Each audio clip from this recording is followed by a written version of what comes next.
அண்மை செய்தியை பார்த்து வருகிறோம். அரசு போக்குவரத்து கழகங்களில் 3274 ஓட்டுநர் நடத்துனர் பணியிடங்களை நிரப்புவதற்கான அறிவிப்பு வெளியிடப்பட்டிருக்கிறது. கூடுதல் விவரங்களை செய்தியாளர் அபினேஷிடம் கேட்கலாம். அபினேஷ், முழுமையான விவரங்கள். சென்னை உள்ளிட்ட 8 போக்குவரத்து மண்டலங்களுக்கு உட்பட்ட 25 பகுதிகளில் காலியாக உள்ள பணியிடங்களை நிரப்ப போக்குவரத்து துறை இந்த அறிவிப்பை வெளியிட்டிருக்கிறாங்க.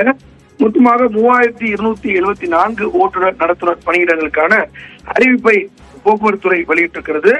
நாளை முதல் வரும் 21ஆம் தேதி வரை அரசு bus.tn.gov.in என்கிற இணையதள முகவரி மூலமாக விண்ணப்பிக்கலாம் என்ற அறிவிப்பையும் போக்குவரத்து துறை அறிவித்திருக்கிறது.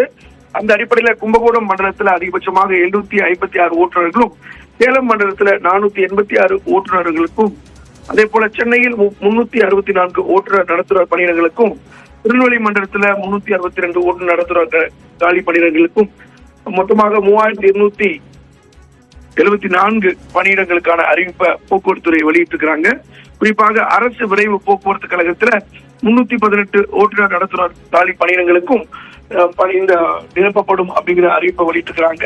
இதற்கு தகுதியானவர்கள் நாளை முதல் 21ஆம் தேதி வரை விண்ணப்பிக்கலாம் அப்படிங்கிற அறிவிப்பையும் வெளியிட்டிருக்கிறாங்க. விவரங்களை வழங்கியமைக்கு நன்றி அபினேஷ்.